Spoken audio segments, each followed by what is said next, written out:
Hello, hello, hello, hello, hello, everyone. Hello, YouTubers. This is Anonymous T. Hope you're having an amazing day today. So today we need to drag these ratings, you guys. So the Real Housewives of Beverly Hills premiered. They premiered to over 1 million viewers, you guys. The latest episode of Real Housewives of New Jersey had over 1 million viewers, you guys. Because I remember some people were saying, oh, it was Mother's Day that people were not watching, except for people were tuning in to the Kentucky Derby. They were tuning in to the NBA playoffs. They're tuning in to the NHL. They're tuning in to 90 Day Fiancé. Real Housewives of Atlanta just isn't that girl anymore, you guys. And here's the thing. I know some of you guys are going to be like, we as black people, we need to support each other. We can't just, boycott this and that. But the thing is, we have to take a stand when things are not right, you guys. We have to take a stand when things are moving funny on our favorite shows. This is what I mean with stand culture. We can't just support people just to support them, right? You have to deliver us the entertainment. And Atlanta has been stagnant for several years now.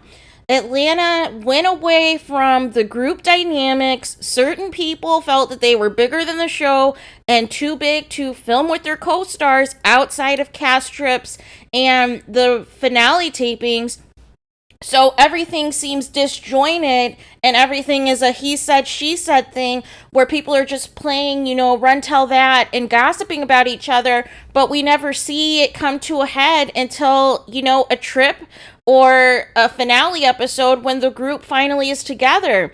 The one thing that I will give some of these other housewife shows is they at least try to incorporate several group events throughout the season. They at least try to incorporate several storylines throughout the season. Atlanta made a huge mistake where they decided to just focus on one storyline for the entire season. Like, take case in point last season, focusing on Strippergate and Bologate and everything else the entire season. We didn't want that. We wanted there to be focus on other storylines. We wanted to know what was going on the lives of the other housewives. And that didn't happen for us. That didn't happen. So it's situations like that where it turns off the viewers, you guys. And like I said, this lawsuit is a black eye for Bravo and NBC Universal and Andy Cohen. Whether people want to admit it or not, it is. Because with the treatment of the women and some of NeNe's claims taking, the forefront this season, it is proving her point. It is proving her lawsuit with, all the promotion and everything else that Real Housewives of Beverly Hills got in the tune of still 1 million viewers, even though they lost 500,000 viewers over time after the departure of Lisa Vanderpump, they at least were still able to hit that million, right? I believe it was like 1.1 million for the premiere or what have you. But the fact that Atlanta could not get the live view, even have 1 million viewers, that's a problem. Because that was the premiere show on Bravo. But the problem is, people got comfortable, people got complacent, people stopped delivering a good show. And the cast and production and everybody at Bravo needs to own that. We don't want Real Housewives of Atlanta to fail or to end up, on the brink of cancellation or having to end up like Real Housewives of New York, where literally they are on an indefinite hiatus until they can cast, the people that they don't want to fire for the OG cast and then cast a new cast for their revamped version or what have you. We don't want that for Atlanta, but something has to give. We've been saying, you guys, for several seasons to fix the show. And it has went on deaf ears. Yes, you finally have a new production team, but you have not fixed the core issue with Atlanta. And the problem, what made Atlanta so great were the real relationships these women had. Now these women just see each other as coworkers and just show up to filming so they're not getting fined. We don't want to see that. or people who feel like they're too big to, tell their real lives or tell their real storylines and think if they just instigate or play a neutral role, it's good enough. And then giving background characters a peach was not necessary. It didn't need to do it. You can't give somebody like Marlo a peach and have her represent the show. It's not going to resonate with people. I'm sorry. It's just not going to. So it's like when you take everything involved, when you take all of the factors, and then, the alleged rumor that potentially somebody has this power is also a producer that's also a real housewife that also has influence on who stays and who goes on the cast, who's banned from the cast, or what have you, that screws up the group dynamics as well, because you can't be your authentic self when your co-star, your cohort, your counterpart has the power to tell Bravo immediately, I don't want her back. She went against me, so I don't want her back. No.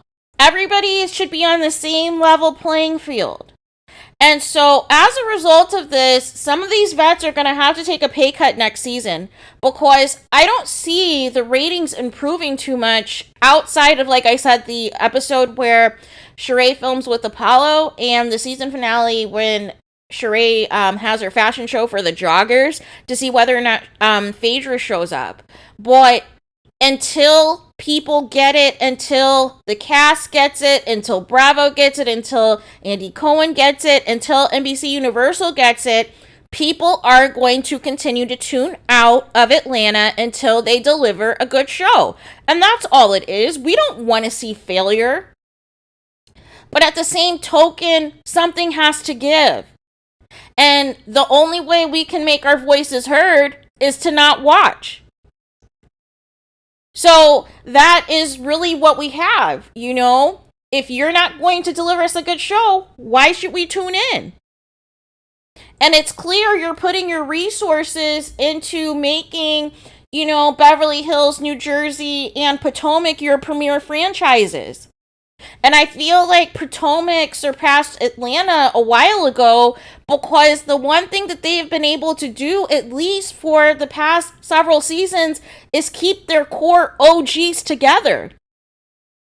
And part of that is because they're real friends. They all know each other. They were all at different charity events and everything else before the show even began. These are not forced or forged relationships, you guys.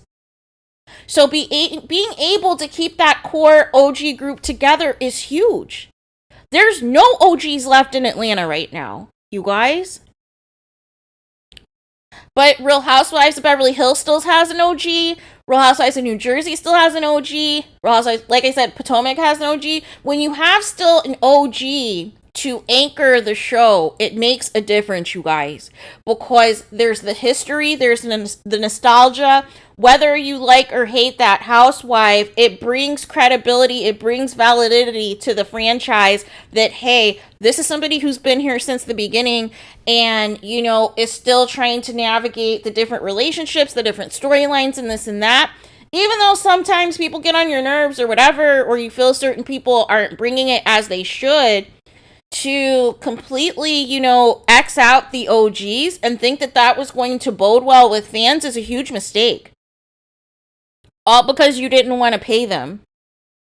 But now that we are seeing the impact of that, of treating your OGs terrible, now it has to force, Bravo to make some big decisions next season.